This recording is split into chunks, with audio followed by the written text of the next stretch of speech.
este video vamos a introducir otras técnicas que nos van a permitir demostrar proposiciones más complejas que las que podemos demostrar con la tabla de verdad.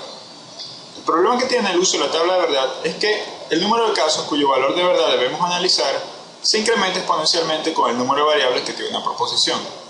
Por ejemplo, si una proposición tiene solo 20 variables, estamos hablando de 2 a la 20 casos, es decir, más de 1.000.000 de casos. Por lo tanto, usar la tabla de verdad para demostrar proposiciones no es una opción muy escalable.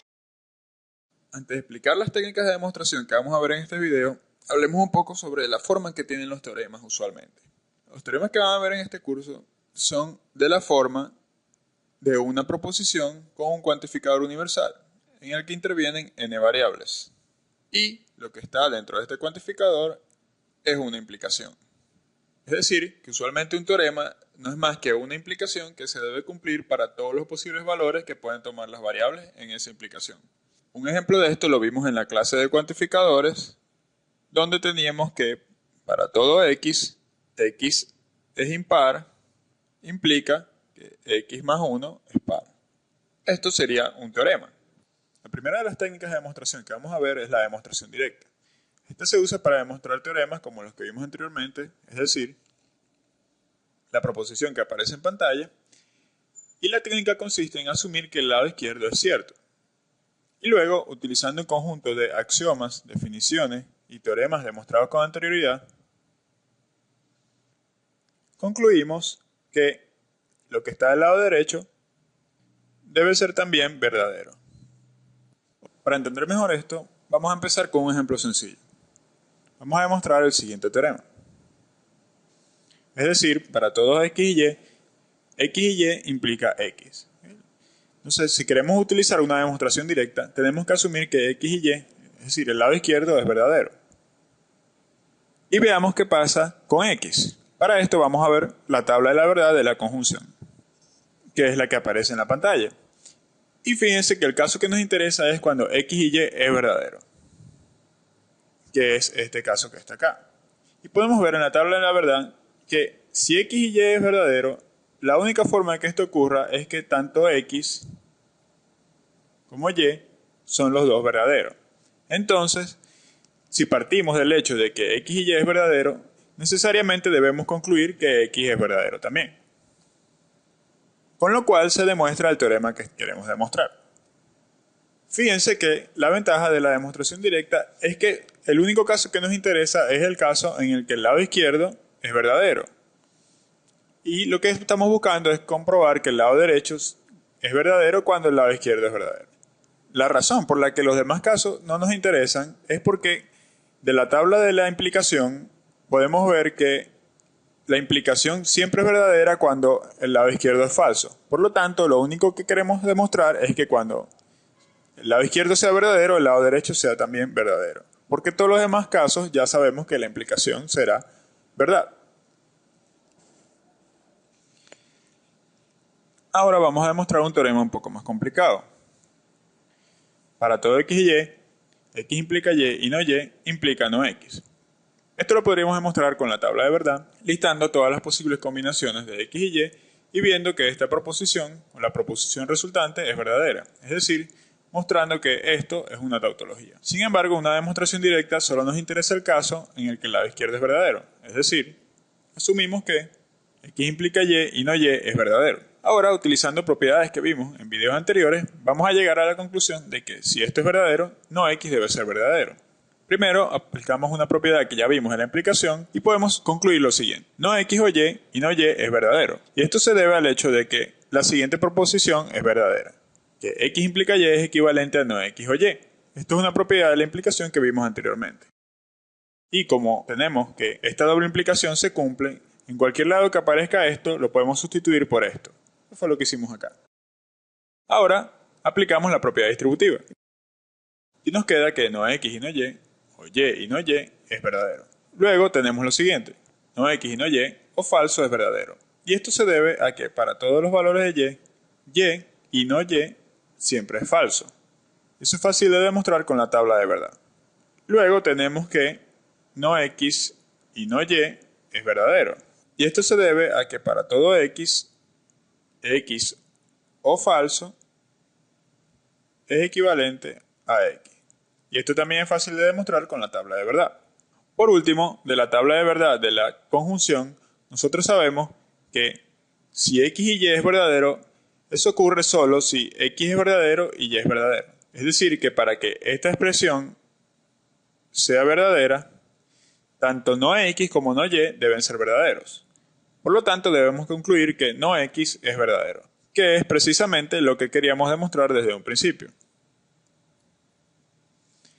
O sea que fíjense que, asumiendo que el lado izquierdo es verdadero y utilizando sistemáticamente un conjunto de axiomas y teoremas demostrados anteriormente, llegamos a la conclusión de que el lado derecho debe ser verdadero. Esto es otro ejemplo de una demostración directa. Este ejemplo puede parecer un poco complicado, pero les aseguro que con un poco de práctica será mucho más fácil. Así que por favor, si no entienden bien esta parte, repasen un poco el video hasta que tengan claro cada uno de los pasos que se siguieron en esta demostración. Otra técnica de demostración es una demostración por contrapositivo. De nuevo, aplica para teoremas de la forma: para todo x1, x2 hasta xn, se cumple que p de x1, x2 hasta xn implica que q de x1, x2, xn se cumple. La diferencia con una demostración directa es que ahora vamos a partir del lado derecho. Es decir, vamos a asumir que el lado derecho es falso y, utilizando axiomas, definiciones y teoremas anteriores, vamos a demostrar que necesariamente P es falso. Y la razón por la que demostrar esto es correcto es porque una propiedad que vimos de la implicación es la siguiente: P implica Q es equivalente a no Q implica no P. Una propiedad que les dije que era muy importante.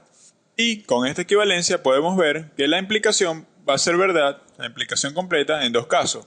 O bien cuando el lado izquierdo sea falso, es decir, que Q es verdadero, o si el lado izquierdo es verdadero, es decir, Q es falso, y el lado derecho es verdadero también, es decir, que P es falso. Entonces, esta equivalencia es la explicación por la cual la demostración por contrapositivo funciona. Vamos a ver un ejemplo. Vamos a demostrar el siguiente teorema. Para todos x y y se cumple que no x implica y. En una demostración por contrapositivo, empezamos asumiendo que el lado derecho es falso.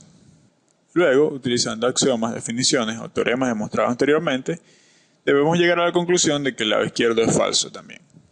El primer paso que podemos hacer sería el siguiente: si x implica y es falso, entonces el negado de eso debe ser verdadero. Simplemente es el negado de algo que es falso. Luego, aplicamos una propiedad de la implicación que vimos anteriormente, que sería esta propiedad. Luego, apliquemos ley de De Morgan, es decir, esta ley. Luego, de la tabla de verdad de la conjunción, nosotros sabemos que esta expresión, esta conjunción que está acá, solo puede ser verdad cuando esto es verdadero y esto es verdadero. Por lo tanto, necesariamente debemos concluir que x es verdadero. Y finalmente, si x es verdadero, entonces el negado de x debe ser falso, que es precisamente lo que queríamos demostrar desde un principio.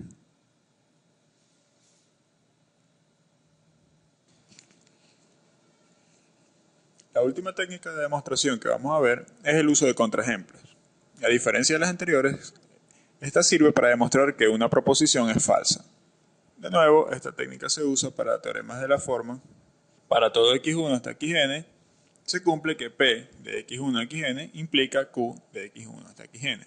Como vimos en el video de cuantificadores, un cuantificador universal o una proposición creada con un cuantificador universal es falsa si es falsa para al menos un valor de x. Es decir, que cuando estamos hablando de buscar un contraejemplo, estamos buscando un cierto valor de las variables desde x1 hasta xn que hace que P sea cierto y Q sea falso. Veamos un ejemplo. Consideremos la siguiente proposición: para todos P, Q y R, se cumple que P implica Q o P implica R implica que P implica a Q y R. Un contraejemplo para esta proposición estaría dado por los valores P verdadero, Q verdadero y R falso. veamos qué ocurre. Si P es verdadero y Q es verdadero, esta expresión es verdadera. Y esta expresión que está acá, si P es verdadero y R es falso, es falso. Como tenemos una disyunción de algo que es verdadero con algo falso, entonces esto sería algo verdadero. Por otro lado, en este caso P es verdadero y Q y R sería falso, porque es la conjunción de algo verdadero con algo falso. Por lo tanto, tenemos una implicación en la que el lado izquierdo es verdadero y el lado derecho es falso. Por lo tanto, tenemos que esto es falso. Esto es un contraejemplo para esta proposición, es decir, un caso en el que el lado izquierdo es verdadero y el lado derecho es falso. Por lo tanto, debemos concluir que esta proposición es falso. Como de costumbre, para ver si están entendiendo, les dejo un pequeño quiz. Y lo que quiero es que para cada una de las siguientes proposiciones, esas tres que aparecen en pantalla, digan si la proposición es verdadera o falso. Si es verdadera, debe demostrarlo con una de las dos primeras técnicas que vimos en este video. Y si es falsa, debe dar un contraejemplo.